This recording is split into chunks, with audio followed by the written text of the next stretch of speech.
So it's raining today, but I'm actually quite excited about that for some reason.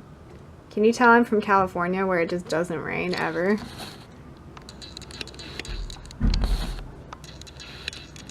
It's Friday, so it's our last full day here, and we're gonna go up to Hampstead today because I want to see John Keats House, and there's a lot of sirens in the distance and slamming doors. I wonder if people crash cars a lot here when it rains.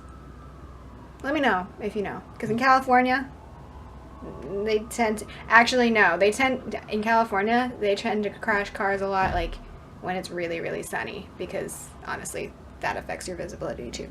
Anyway, fun fact. It's not really a fact, it's just observation that I haven't proven. But anyway, yeah, we're gonna head up to Wentworth Place. And we got a bit of a later start today. We didn't wake up till 9. And now it's almost noon. Nathan? Yes. Yes.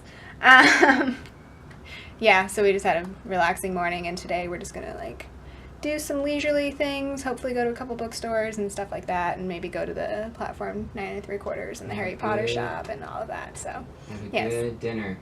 And have a good dinner. So it's gonna be more like literary day here in London, and then hopefully good food too.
Strawberries.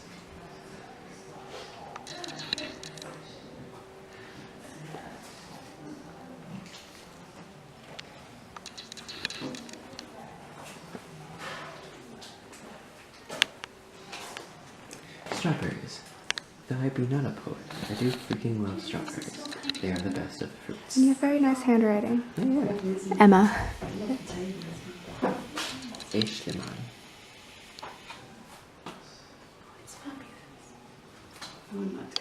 Favorite with champagne, froth, or brie. Brie.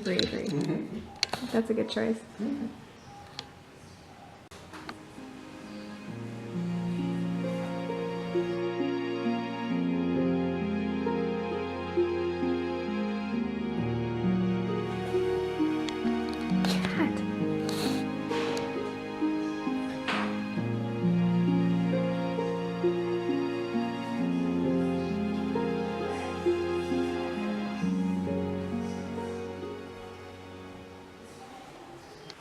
It's raining outside again.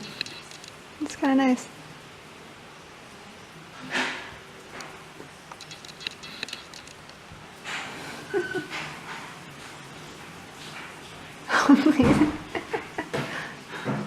Nathan does not like peas at all.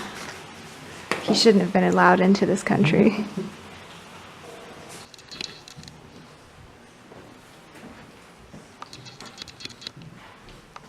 Where should they go?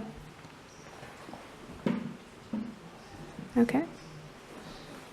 But I want mine next to yours. And I don't want to hide potatoes. Kebab. Excellent. Remember these names.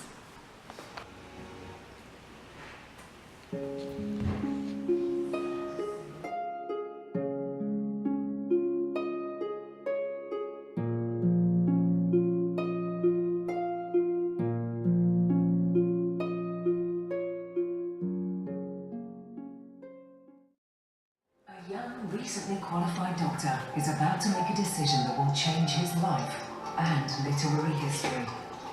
From the dirty, winding streets and crowded surgery Of this painting.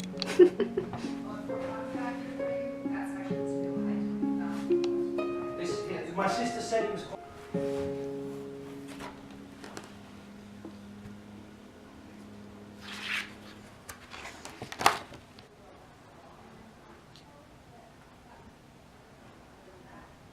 Thunder. I'm pretty sure. How appropriate for reading about Paradise Lost.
So I'm a really big, I don't know if you call it fan, but fan of Keats and his work and his life too, so obviously I wanted to come here, but even if you don't know who he is or you're not big into poetry, I would recommend it.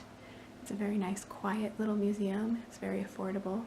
They have a lot of really nice kids activities, and that we did anyway, and like they have like a coloring page, and you saw the food poems, and there's dress up and all sorts of things, so I think it's just a really nice little gem.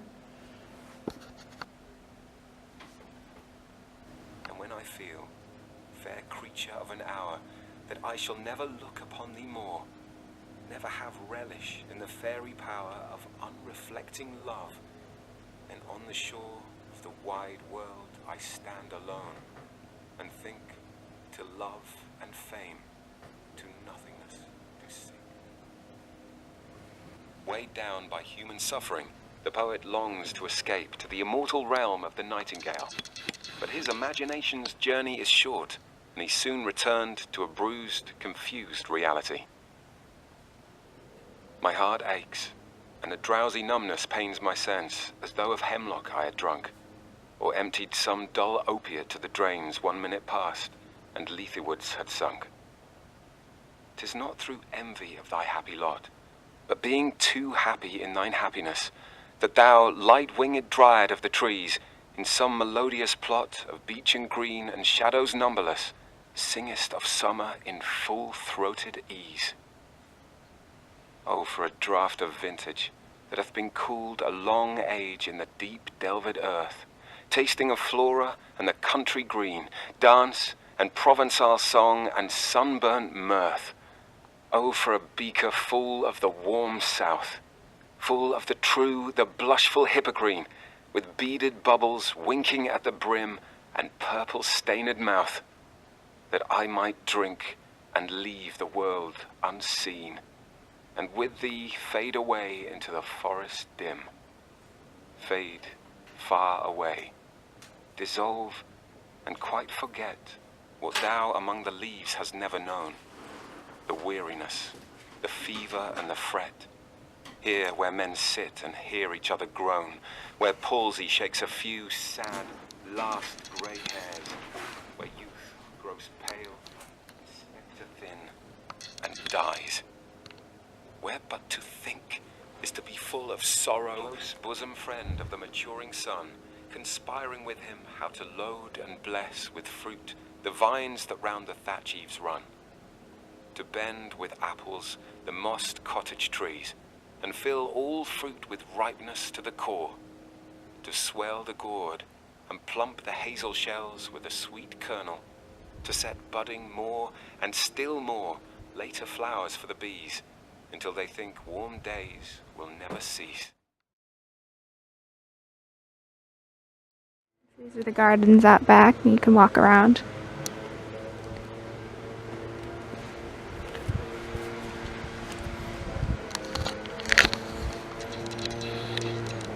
It's just really nice. Whoa, I just pressed the button. Just kidding. It's just really nice, and I ended up buying a book and a postcard, so I'll show you those later. But I don't know, it's really interesting. There's what we saw inside, and here's out front.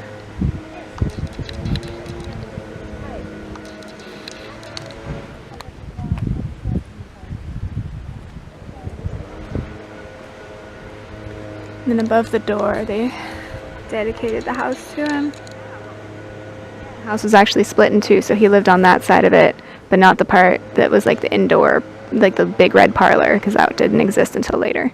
But he lived in that half of the house.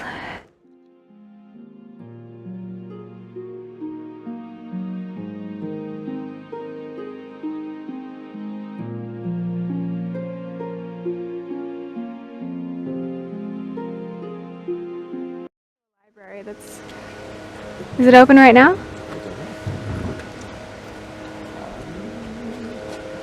Friday. 10 a.m. to 7 p.m. Should be open. So check it out.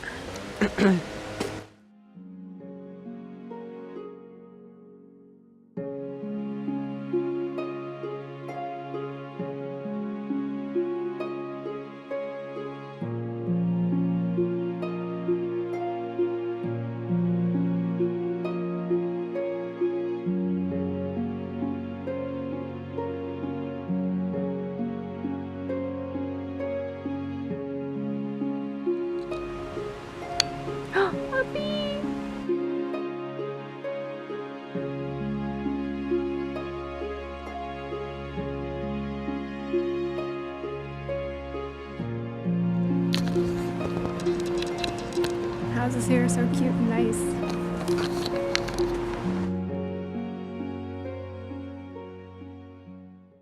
at a place called Dominique's Kitchen, and look how cute.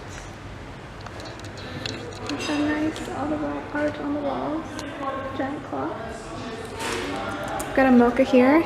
Nathan's got some grapefruit juice, and we're waiting on our, well, I was gonna say breakfast. I ordered a vegetarian English breakfast at 3 o'clock in the afternoon. And Nathan's getting a nice ciabatta sandwich. Oh, and now it's raining again.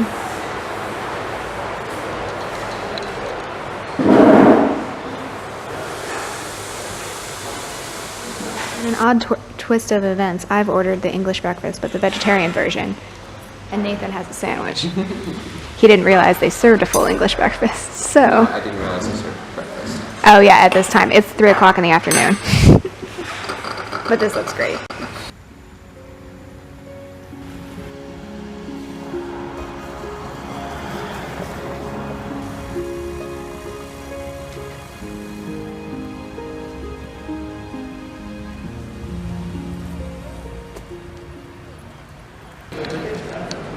over here on Cecil Court where there's a bunch of different bookshops and other sorts of shops. And then there's a Chipotle. You can eat a messy burrito bowl while you're reading your book, antique book. It sounds like what I would do.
Hi.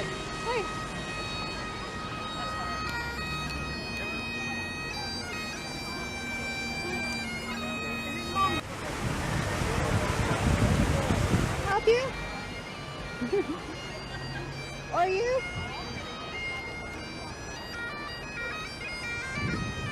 Are you? Can I help you?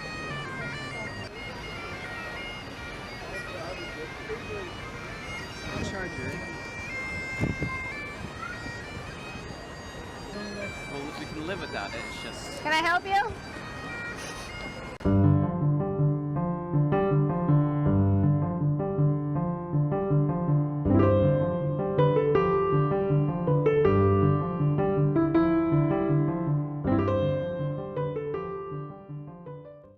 Here she comes.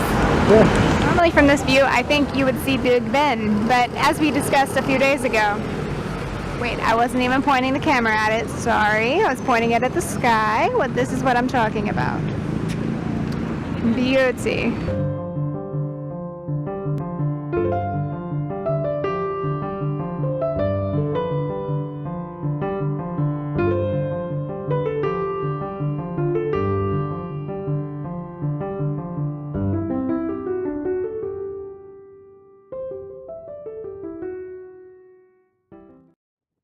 Waterfront is really something.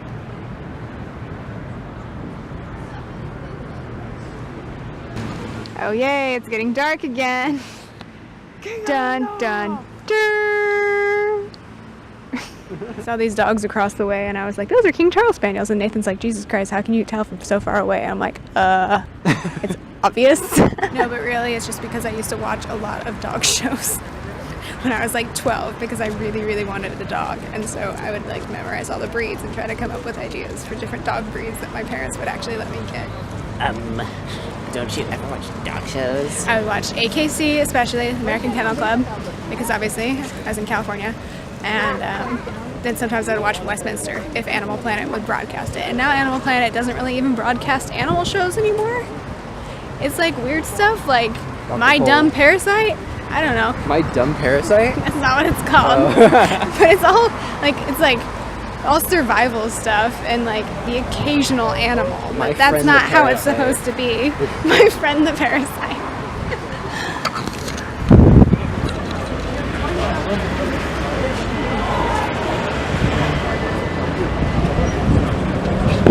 Wow, in 3 years.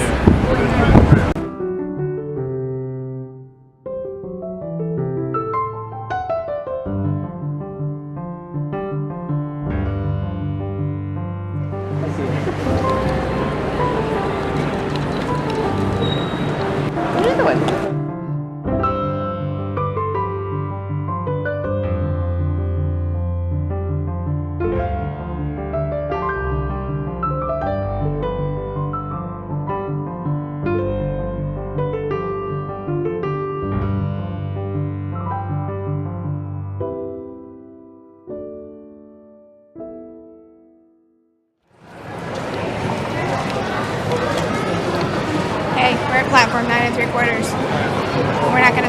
line, but we're here.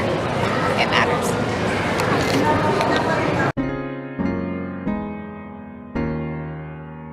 Our last day in the UK. Nathan finally got his English breakfast.